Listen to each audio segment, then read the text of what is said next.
Do you remember Wrestling Society X? Well, unfortunately, I do.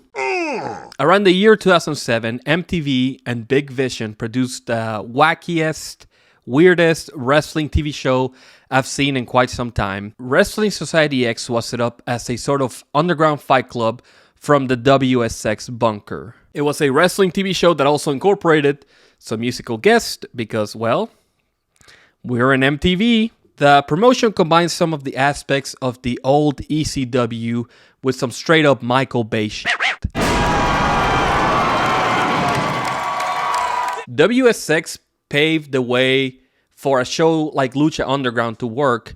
In a way, Jack Evans walked so that also Jack Evans could run. A very similar setup for the most part, with a lot of missing pieces that made Lucha Underground really work. WSX just had matches that were way too short because of the 30-minute runtime and also because their fascination with electrocution.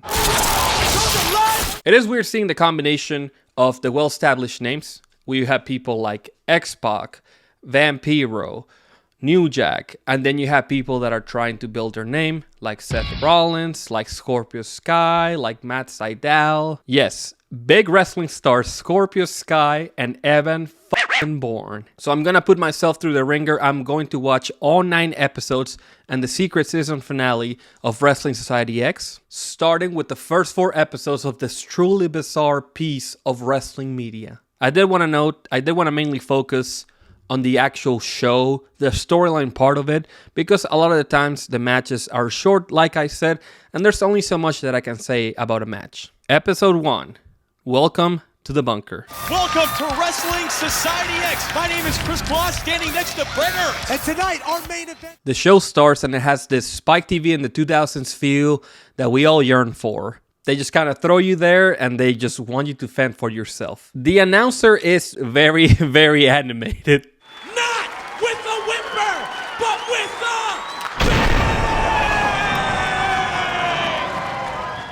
I know I said I'm not going to describe the matches to you, but this first match is one of the better 5 to 8 minute matches that I've seen. I think that having a good short match is kind of a lost art. But first, it's our opening bout featuring Matt Sydal versus Jack Evans. Now, down to the story here is that Matt Sydal is out here with his valet, Lizzie Valentine. I believe they are high school sweethearts. Check it out, Cross. Lizzie's looking pretty hot tonight, man. Lizzie Valentine solely in the corner of Matt Sydal. Obviously, it's her boyfriend. No, I gotta agree with Zach on this one. You guys gotta be kidding. She's got wandering eyes, man.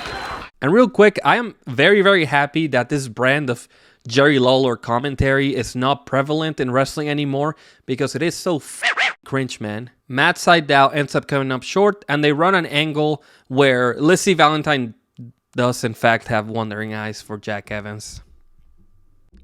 I hate this shit. Moving along, we get a video package for the tag teams that are coming to WSX. We get Keeping It Gangsta, DIFH, the Trailer Park Boys, Team Dragon Gate. And so far, I was having a great time.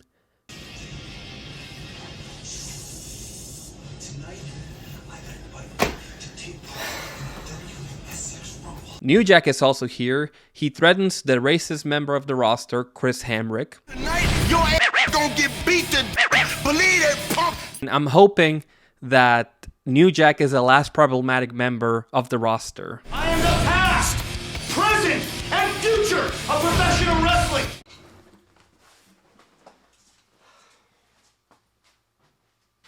Damn it! So Teddy Hart is here as well. His promo just gets cut kind of short, and I hope that was a shoot because I can only imagine the ramblings of Teddy Hart's unique imagination. Teddy, if you're watching this, big fan, man. Big fan. We are also introduced to Chaos and the former Jesus, Aaron Aguilera. Jesus? Did they call him Jesus in WWE? I don't remember. They are a sort of parody of Mexican Americans. They seem to be having some sort of communication issues. You ready to take care of business? You ready to do this? Hold on.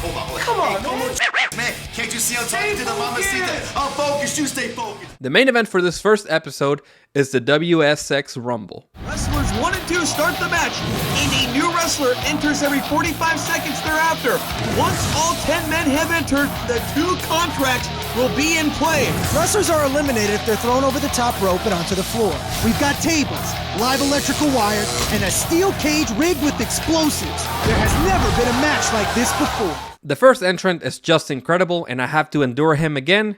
They say he is a former world champion. I just refuse to believe this, so I have to consult the only ECW expert I know, that is Twitter user Patrick the Heel.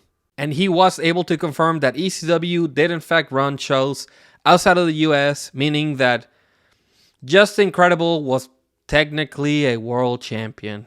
With that in mind, ECW world title, Teddy Hart comes out second, and the commentators are raving about him. From the world-renowned Hart family, Teddy has been called the past, present, and future of professional wrestling. I really don't know when it went to for Teddy. It seems that he always had these self-destructive tendencies.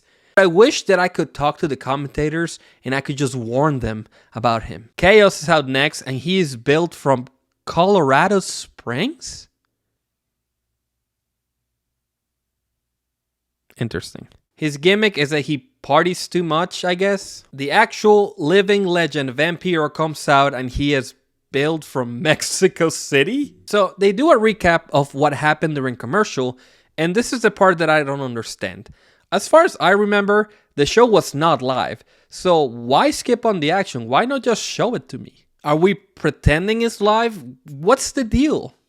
What's the deal with WSX? I don't know. U.S. Wrestling Company.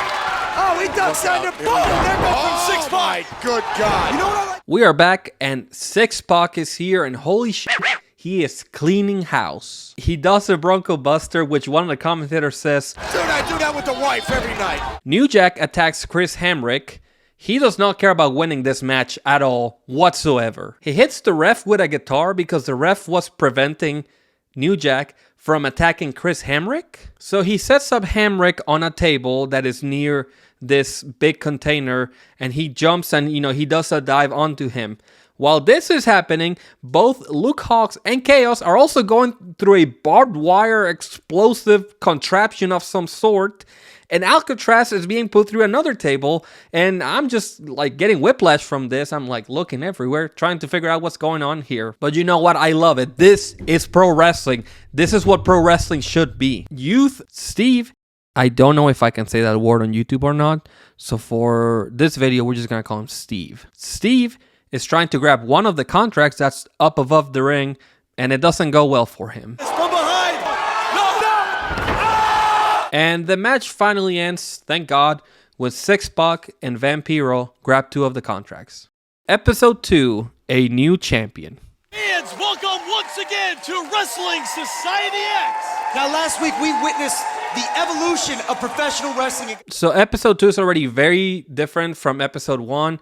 Seems that they changed the presentation, and the commentary is a little bit more subdued. 3-6 Mafia from Mark Henry's Steam fame is here in the building. As a side note, I should point out that every episode is supposed to have a musical performance, but these are not part of the DVD, so that is why I'm not talking about them, because I just never got to see them. I remember from the first run a little bit that they were there. I guess they're not important to the plot of the show, honestly. Luke Hawx versus the Human Tornado opens the show. Human Tornado, the PWG legend. One of my biggest early internet memories is a clip of the Human Tornado dunking over Matt Sydal from WSX fame, of course, and then doing a hurricanrana off the hoop. There's nothing funny about this story. I just remember that. Anyway, Human Tornado grabs the win on this match, and Aaron Aguilera is out, and he is f***ing pissed, man. Oh, wait! What is this? Aaron Aguilera hitting the ring! Apparently taking her back! Alcatraz and Chaos follow him. Aguilera kind of sets up Alcatraz on a table, and Chaos goes on the apron. It's not clear what happens exactly, but he just kind of f***s off, which gives Hawx the opening to attack Chaos? If it seems that I'm constantly confused with this show, it's because it was very confusing. It turns out Aaron Aguilera was actually distracted by the Mamacitas, because when he finally turns around, Chaos is just dead. And commentary just gives him the most shit for this. Disgust on Aguilera's face! Come on! If you had your partner's back just once, maybe this crap wouldn't keep happening! We get a video package for The Filth. I have a reputation. And The Fury. And I'm M-Dog20, Matt Cross, I fear for the life of Matt Cross. So I'm really sorry for this next one, but Joey Ryan is in this, and he is part of that 70s team. Man, these dudes make Stache and Hush look like... How long did he do this gimmick? And in the 70s, they never took the asbestos off the walls. And Joey is a victim of asbestos. That is an evergreen joke.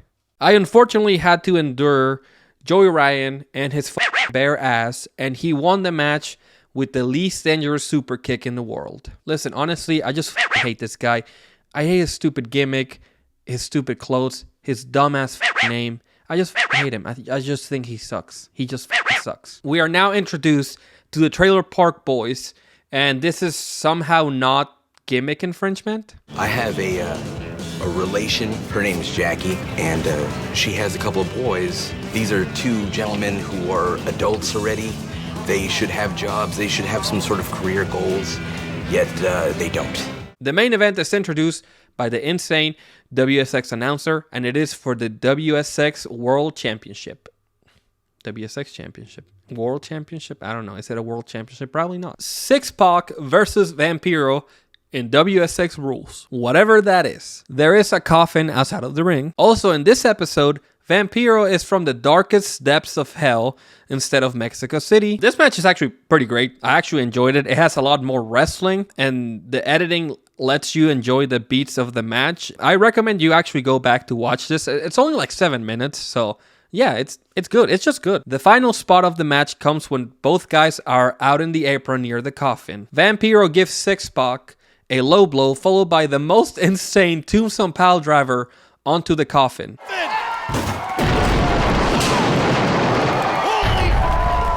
It's actually just like bad crazy, man. I really don't get the fascination with the explosions, but if AEW really wants to stand out, they should adapt some of these WSX explosions. I'm just saying, Tony. Anyway, Vampiro is a WSX champion. Episode 3, Tables, Ladders, and Cervezas. Alright, welcome back to the WSX bunker for another insane night of WSX wrestling action. We have crowned a new champion. So Vampiro is backstage, maybe? He's cutting a promo about how blood and flesh was ripped from his body, and he says that the WSX title is his life. The WSX title is my life. He's also making a voodoo potion of some sort. So we're going for this spooky guy angle for Vampiro, and I'm not 100% sure if it's working or not, but here it is. Back in the ring from any damn trailer park they please. The Trailer Park Boys with their manager, Nate Webb's dad, White Trash Johnny Webb. Now, is White Trash a slur, or is that like a funny nickname? From the mean streets of Cleveland, Ohio, Ambos, Matt Cross. Also from the mean streets of Cleveland, Ohio, and Calgary, Alberta, Canada, Matt Cross and Teddy Hart. I was actually in Cleveland for SummerSlam this past year, and it was actually lovely. I don't think it was very mean. I also said that I wasn't going to do play-by-play, but I cannot gloss over the fact that Teddy Hart, he kind of rules. It looks like, whoa, leaping springboard from Hart, setting him up. This rules, and WSX f***ing rules. Right there, Sparta. Oh my gosh. Get to electricity. What is this? For this spot, they didn't even actually rehearse. Teddy Hart just knew how to do this already. From way up high, the open heart surgery. So the Filth and the Fury grab the win, and they grab the momentum. Commentary does a recap of the events of last week's after the show. So Chaos is mad at Aguilera because he got distracted by the Mamacitas. So Aguilera suggests that they have a sort of retribution match against Alcatraz and Luke Hawx. A TLC match. Tables, ladders, and cervezas. Our next match is El Hombre Blanco Enmascarado versus Jack Evans. This is not really a huge deal, but this show has piped in cheers, and they are very apparent during this match. Whoa, Evans, shot in the ring. And after doing the smallest amount of research, I actually found out that the crowd were paid actors. Yes, every single member after the show got a handshake and a hot dog. And now, Matt Classic. Classically trained in the catch-as-catch-can method of the match sport. Matt Classic gets a video package where they introduce him as this old school style wrestler. For those in the audience that don't know, Matt Classic is a character that used to be played by AEW star Colt Cabana. And for those of you in the audience that are very stupid, like me, Matt Classic is actually a pun. Now hear me out. Gunther versus Matt Classic? Sounds kind of fire. I'm just saying. Unfortunately, he was in an accident. He was in a coma. He woke up 40 years later, and he still had the old school trunks, the old school mask, and he still lifts weights in the gym with those big balls on. The main event is the tables, ladders, and cervezas match. Alcatraz and Luke Hawx versus Joey Chaos Munoz and Aaron Jesus Aguilera? Wait, hold on. His nickname was Jesus? So, okay. So how did they explain that one? Nice to meet you, man. I'm Steve. What's up, man? I'm Aaron Aguilera, but my friends call me Jesus. Wait, what? It's Aaron Aguilera. No. The Jesus part. Oh, yeah. I don't really know. Tables, ladders, and cervezas are at play during this match, and I'm a little bit confused as the rules because typically on a TLC match, a tables, ladders, and chairs match, there is some sort of object that is hanging from above the ring. Right now, there is nothing hanging above the ring. The ladders and the cervezas are in play. Whoa, in the ladder into play early goal. And the story here is that Aguilera is again distracted with the mamacitas. And Aguilera flirting with the mamacita.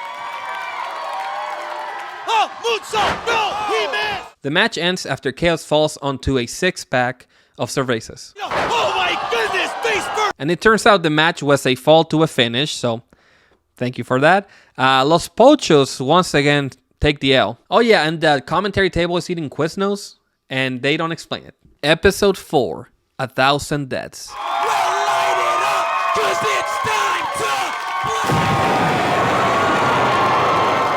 to... This dude is always on X Games mode. Matt Sydal is back with Lizzie Valentine facing Scorpio Sky on what seems to be a match of people that peaked in high school. He's being a gentleman. She's ripping it up and throwing it away. Talk to the head. Whoa, a shove off by Sydal. I honestly don't remember Lizzie being this mean in the first episode, but it seems that she's going this direction now. So Pusha T and Malice, also known as No Malice, together known as Clips, are actually on commentary for this match. Sydal on the outside of the ring or Scorpio Sky inside of the ring? I gotta go for Scorpio Sky. Definitely. Scorpio Sky. I'm going with Scorpio. I honestly never thought that I would hear Pusha T saying Scorpio Sky, but hey, never say never, I guess. Now wait a minute. I just realized that the ring doesn't have turnbuckle covers. It just has like a rag on it. Okay, so I get that the WSX bunker is supposed to be dingy, but this is ridiculous, man. I mean, I've been to indie shows that have turnbuckle pads. Like this, it's like the least amount of luxury. Whoa, standing frontward moonsault from the top, belly to belly moonsault, 1, 2, and that's it, it's over. So Matt Sydal actually grabs the win cleanly. Both of these guys are heels, so I don't know whose idea was to run this match, but it really doesn't matter because the audience is not real. What she calls Liz stick. I tell you, they need to get rid of her. She should not be around Wait the a minute, inside. what is that, H8R? Hater? Oh, come on. She wrote hater on his... So I can only assume that this will lead to an NWO style faction that's going to start on season 2 of WSX. So we do a recap of a meeting that took place last week. Jack Evans runs into Marcus Riot in what appears to be the most dangerous neighborhood in all of America. Jack? Evans? I gotta bounce. Man, you're my favorite wrestler, man. Marcus offers Jack Evans his mixtape, which Jack accepts, and I shit you not, he kicks him in the balls.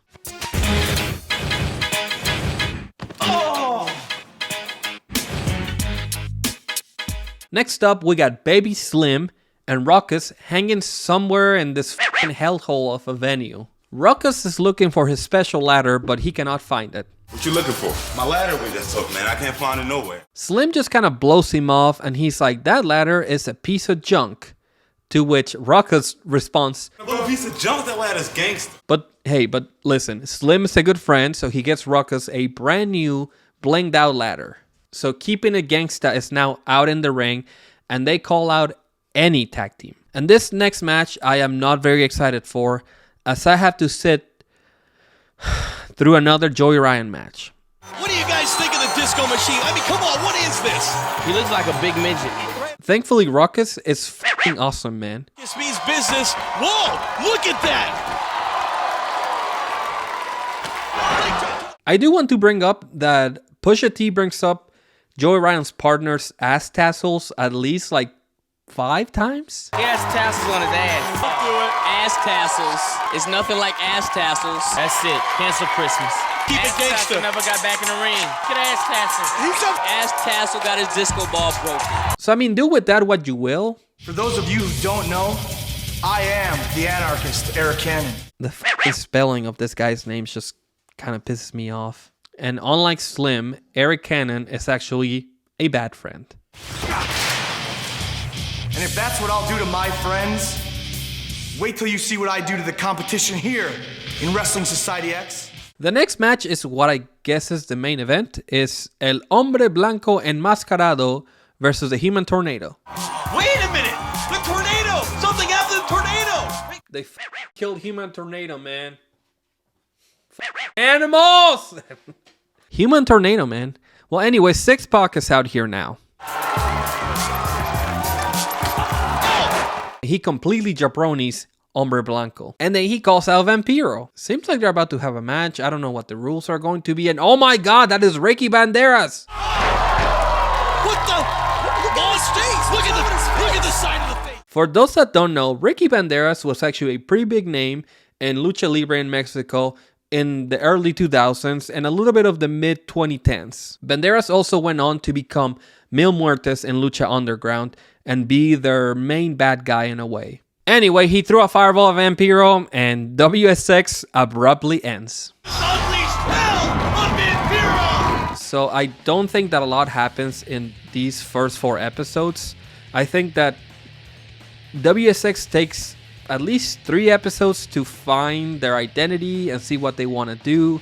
It's hard to enjoy the 30-minute runtime and the fact that they kind of pick and choose where to use stories and how the only continuous story is the main event, for the championship.